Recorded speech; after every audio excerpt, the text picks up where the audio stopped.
What is distinctive about St. Thomas Aquinas' approach to moral theology? Hi, I'm Mike Mason. This is St. Joe Society podcast. The St. Joe Society is a Catholic lay apostolate devoted to help men order all things to Christ by growing strong in mind, body, and spirit. If you'd like to know more about our work, you can check us out online at stjosephsociety.org. All right, this is the Intro to Moral Theology, Episode 2. All right, last week we talked about the two basic approaches to ethics, okay? We said that the two basic approaches, one is proposed by Immanuel Kant, the other by St. Thomas Aquinas. Immanuel Kant is known in the tradition of a morality of obligation perspective. What that means is what morality is all about for Kant is that you identify moral authorities, you identify the rules that they lay down, and then you are obligated to follow those rules. And being a good, upright, moral person is not inherently connected to becoming happy. Okay, so that's the basic gist of the duty-centered approach. St. Thomas Aquinas, on the other hand, agrees with Kant that authorities are important. You got to identify God and parents and bosses and moral authorities in your life. He believes rules are important, but he comes at it from a morality of happiness perspective. And this perspective says that these authorities and these rules, you don't obey just because you have to out of a sense of duty, but these are the conduits to the good and happy life. So for Aquinas and St. Augustine and Jesus and Aristotle and Plato and this great tradition of what's called virtue theory, the point of the moral life is to live a most good, happy, and fulfilling life. Okay. Now, as Catholics, we are going with Jesus and St. Thomas Aquinas on this one.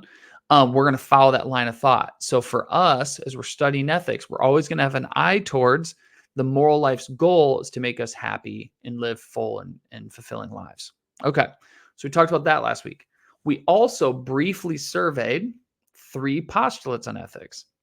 Now, what a postulate is, as you may recall, is like a presupposition or an assumption. Okay, so it's something that's proved by a different science that you assume when you start doing morality. So we looked at the belief in the existence of God, which is the first postulate. We need that postulate because we need a grounding of moral rules and laws, and God is that ground, that foundation. We talked about the fact that another postulate is that we have freedom of will. So humans must be free, or it doesn't make sense to talk about morality because morality is all about making choices that are right or wrong, good and bad, rewards and punishments. And so if our will isn't free, that doesn't make any sense. And then third, we talked about the fact that the soul is immortal, and it needs to be immortal so that we are sufficiently motivated to live good moral lives, so that God, as the supreme judge, can kind of settle all disputes, moral disputes in the future, ones that aren't settled in this life. So, all right. So there's where we land. What we're going to talk about today, we're going to look at the difference between dogmatic and moral theology. And then we're going to turn our focus on what makes St. Thomas Aquinas' approach to moral theology distinctive. Okay. We're going to do that by looking at a concept called exitus and reditus, and then just survey 4 primary elements of Thomistic moral theology that we're going to unpack in great detail over the next 6 months. So let's jump in. It's cool stuff. All right, let's start with just a basic intro to what theology is. Theology is just a science-ology of God, theos. Okay, so theology is the science of God.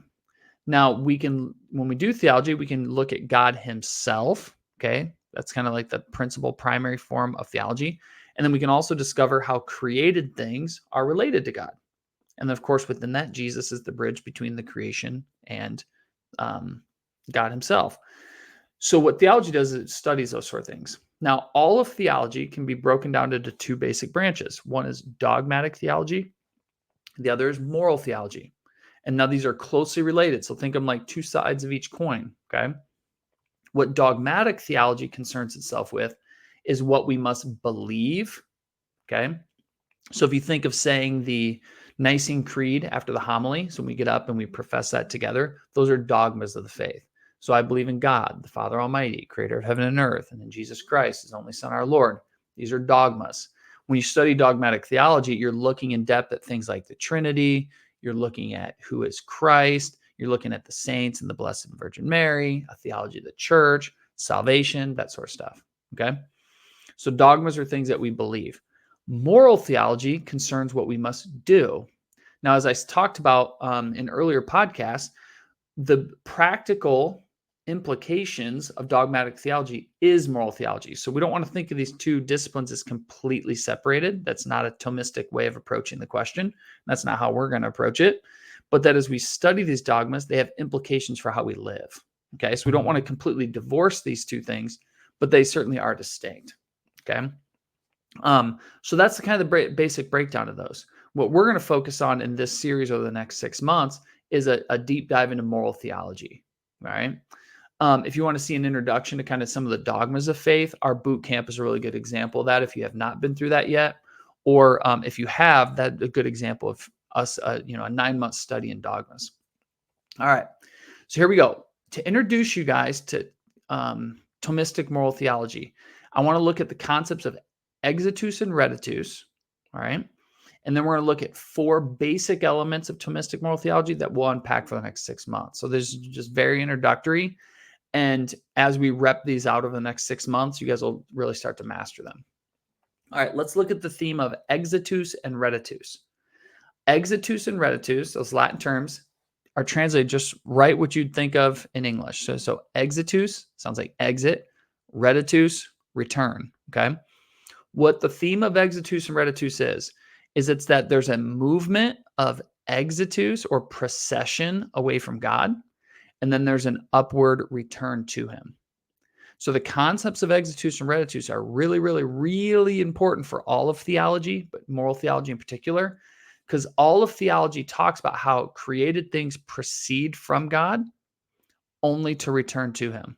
Okay, so think about we as human beings. We are created by God, right? In creation, we're made by him. You have the story of Adam and Eve and such, and we're made for what? What's the purpose for our lives? To return to him, to be with him in heaven.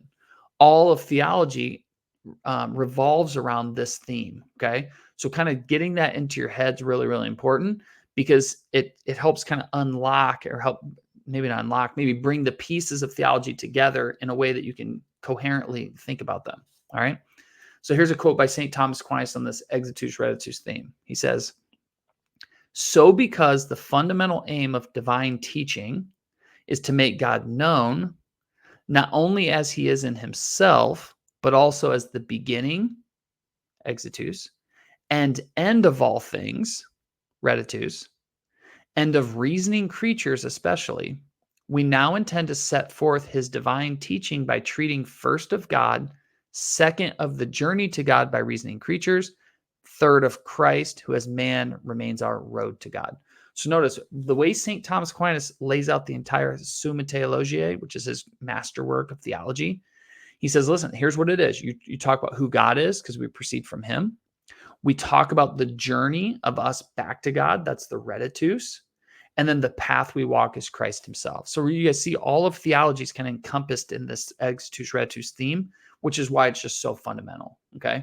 And the good news for us, it's pretty easy to remember too, right? We proceed from God in order to return to him. And all of the teachings of dogmas of our faith have something to do with that. Okay. So that's the basic idea. So in moral theology, what are we going to study? What is the nature of the human person? Okay. That's what we're going to talk about next month. And that's going to talk like, where did we come from? We'll talk about our problem, right? Sin, what kind of happened to us, and what the journey back to him is like. And what morality then is it's we make choices that get us closer to God, keep us on the pathway back to God. Those are good moral choices. Ones that take us away from God are immoral ones. Okay, so you guys kind of see how this exitus and reditus is going to be the central theme to unpack our whole investigation over the next 6 months. Okay. So anyways, keep that in the back of your mind because we'll return to that time and time again. All right. Second thing I want to talk to you guys about, I want to give you guys a 30,000 foot view of St. Thomas Aquinas' moral theology. And we're going to do it by looking at 4 primary elements. We will unpack all 4 of these in great detail later in this unit. So over the next 6 months, we'll come back to each of these themes a whole bunch. And then in the future podcasts, because I've got content ready to teach you guys far in the future. I got lots of stuff I want to talk to you guys about and teach you. We'll keep coming back to these themes. So these are things you'll really want to master and get in. And then the fact that we're going to rep these out a whole bunch, I think you guys will really they'll kind of start becoming more natural to you the more we talk about them. But let's just survey these 4 elements. Okay, first, the first element of Thomistic moral theology is called beatitude. Okay. And we've talked about this last week. We already introduced it. The theme of beatitude, the element of beatitude is this: the moral life is essentially a response to the question of happiness and the ultimate end of human action. What beatitude, that's a word that it can be translated like happiness, right? The Beatitudes in the Sermon on the Mount. It means what is the road to the happy life? For Thomistic moral theology, the moral theology I'm going to teach you, which is also Catholic theology and biblical theology, is the fact that the moral life is essentially a response to the question of what does it mean to be happy? Okay. That's going to be in the forefront. In fact, next month, or in 2 months, excuse me, we're going to spend 4 weeks talking about what is happiness, what's its fundamental purpose in the moral life. Okay. So we're going to circle back to beatitude in 2 months. So you guys can look forward to that. It's really cool stuff. All right. So that's the first one. Okay. First element, moral theology is primarily about happiness. Second element, second and third, I should say. Human progress, us making progress towards happiness, is done by our actions. Now, there are two things that help us make good actions, two types of things.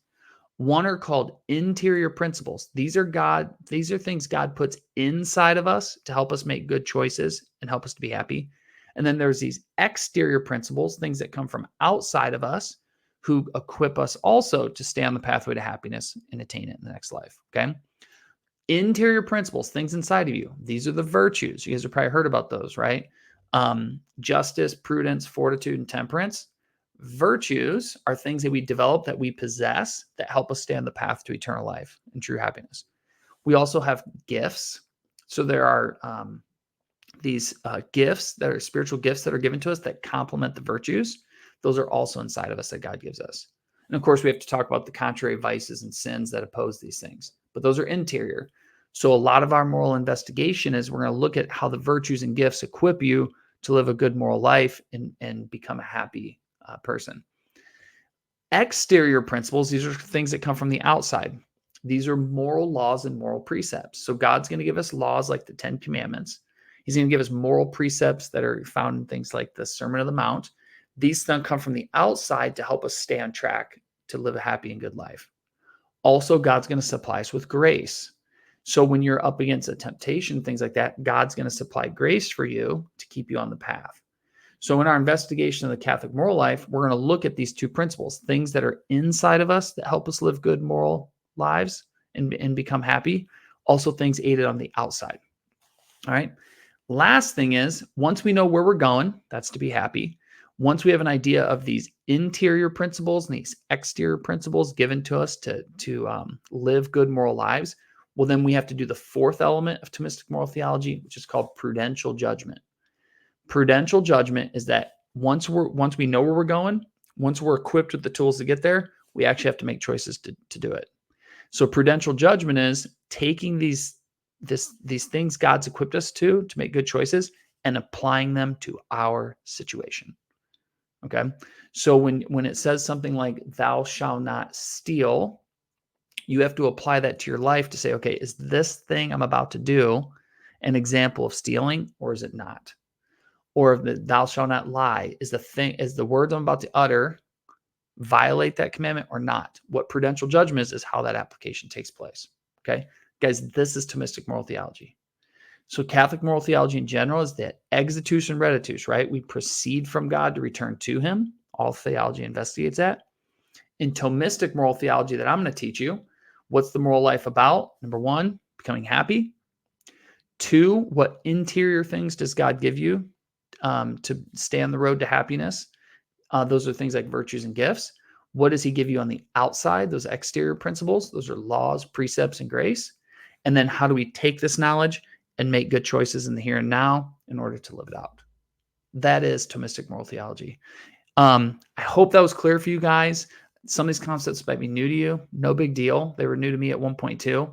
But I promise you, as we unpack these in greater detail, they'll really become second nature. And you guys are going to be equipped to start really making good choices, to thinking well about the moral life. And not only that, passing it on to the people you love as well. So looking forward to it, guys. It'll be a really great 6 months unpacking this stuff in more detail. So I think we'll stop there. God bless and have a great week.